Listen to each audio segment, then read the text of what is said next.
Tu dois sûrement connaître Los Angeles ou la Cité des Anges, située dans le magnifique Golden State, la Californie, sur la côte pacifique des États-Unis.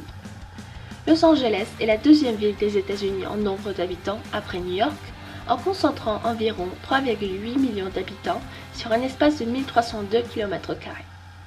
Cette ville-mère renforce sa mondialisation en concentrant des lieux de pouvoir politique comme l'hôtel de ville de Los Angeles qui abrite la mairie et au niveau judiciaire Los Angeles County Superior Court. Est-ce que tu savais que Hollywood a produit jusque-là plus de 5000 films?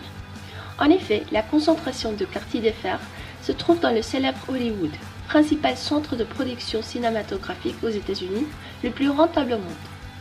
En plus, la cité d'Angeline concentre des institutions de R&D comme les prestigieuses universités UCLA et Caltech et le célèbre Getty Center de recherche, tout comme d'équipements culturels tels que Hollywood, le musée d'art contemporain de Los Angeles, MoCA, et la réputée Colburn School of Performing Arts. Finalement, on peut relever que Los Angeles est une ville cosmopolite avec son aéroport international de Los Angeles, LAX, le plus grand aéroport de l'Ouest américain, et avec les ports de Los Angeles, Long Beach, où passent 230 milliards de dollars de marchandises.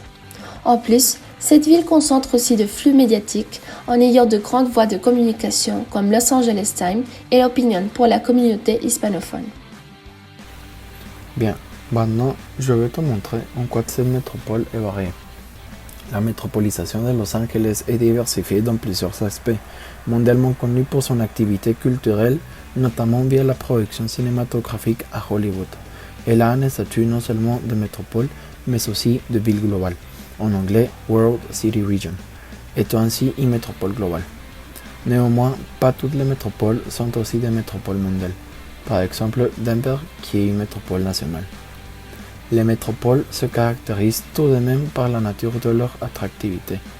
Notre cité des Anges se caractérise par son influence au niveau économique, du cadre de vie et de flux humains, s'installant au 11e rang et dans une catégorie alpha selon le classement des villes mondiales du GAWC en 2020. Maintenant, je vais t'expliquer de quelle façon les relations entre métropoles sont faites par les connexions, concurrences et complémentarités établies entre elles. Au niveau de connexion, Los Angeles fait partie de la mégalopole appelée San, qui s'étend de San Francisco à San Diego en Californie et qui se caractérise par un important dynamisme démographique et économique, un bon cadre de vie et qui est bien connecté par le vaste réseau autoroutier. En outre, cette métropole a un jumelage avec 25 villes, dont les métropoles Berlin, Athènes et Londres. Si on parle de concurrence, on remarque ces dernières années une augmentation de la concurrence au niveau cinématographique, le domaine où excelle Los Angeles.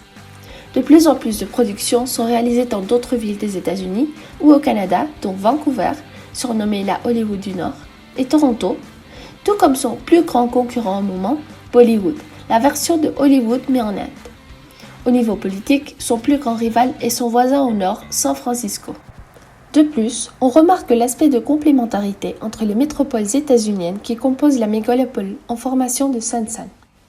Chaque ville a différentes attractions, par exemple au niveau économique dans le secteur primaire qui se retrouve en Sacramento grâce à leurs sources d'hydrocarbures, puis dans le secteur secondaire ressortent les technopoles de Silicon Valley en San Francisco, et dans le secteur tertiaire, Los Angeles est une des premières destinations du monde pour le tourisme et elle concentre des ports actifs et dynamiques comme Long Beach.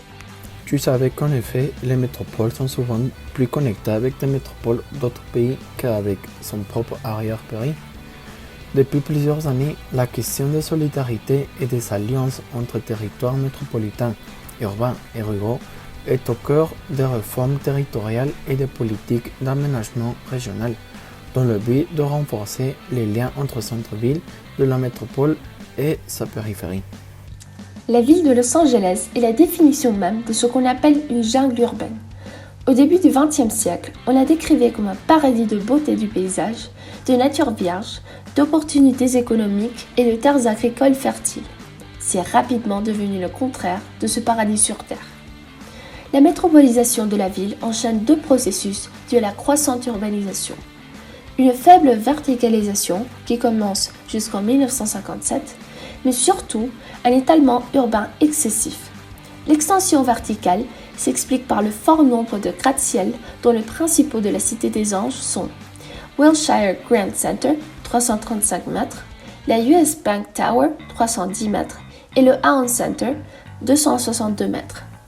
Il est la ville avec le plus de gratte-ciel dans la côte ouest des États-Unis et la troisième dans le pays avec un total de 822 immeubles. Néanmoins, l'urbanisation de la ville se caractérise plus par un étalement urbain sans pareil. La ville de Los Angeles s'est ainsi développée en une des plus grandes mégacités du monde, en ayant une croissance démographique de 10,3% entre 1990 et 2005. Ceci entraîne cependant plusieurs problèmes. La demande en eau, toujours croissante des habitants de la ville, a détruit la terre agricole et asséché le fleuve Los Angeles. L'arrivée de l'automobile a rendu la ville célèbre pour son épais smog, la saturation des autoroutes aux heures de pointe, etc. Ensuite, je vais t'expliquer en quoi notre ville de Los Angeles est différente aux autres métropoles du monde. Dans la plupart des métropoles, on retrouve une centralisation, où tous les pouvoirs sont concentrés dans le centre-ville. En effet, cette métropole n'a pas un véritable quartier central. Son corps historique est la place où Los Angeles est fondée, et le centre de la ville est Downtown Los Angeles. Les différentes fonctions de commandement sont reparties dans plusieurs quartiers distincts et éloignés.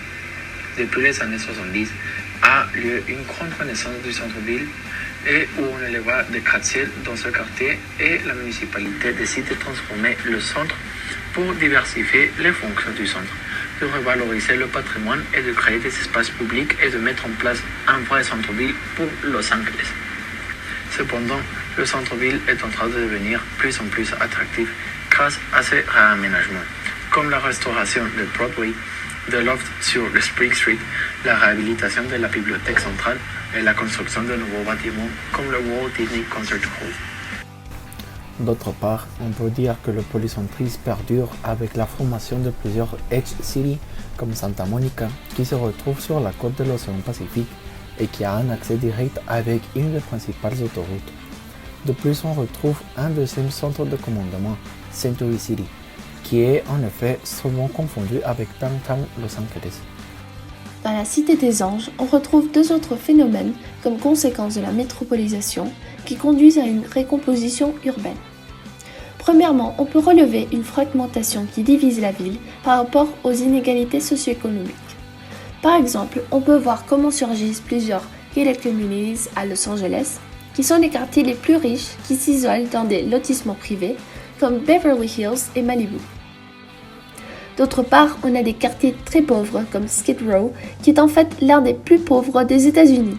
Cette fragmentation est aussi due à des infrastructures de transport qui sont très bien connectées aux gated communities, tout comme les grands équipements tels que le stade olympique de 1932 en Pasadena, qui est actuellement un des quartiers plus pauvres, et le village olympique de 1984 à côté de South Central, un quartier ghettoisé. Cependant, on a un autre phénomène qui prend place avec une homogénéisation de la population. On peut voir comment il y a une gentrification de la ville comme à Grand Avenue. Ceci entraîne une éviction des plus pauvres à des quartiers dits ghettoisés, dû à une augmentation de loyer de presque 75%. La plupart des quartiers ghettoisés se trouvent dans la région de South Los Angeles, avant appelée South Central, mais changent en 2003 car ils deviennent synonyme de décadence urbaine et crime de rue, qui s'étale au sud-est du downtown Los Angeles comme Baldwin Hills, Crenshaw et Exposition Park.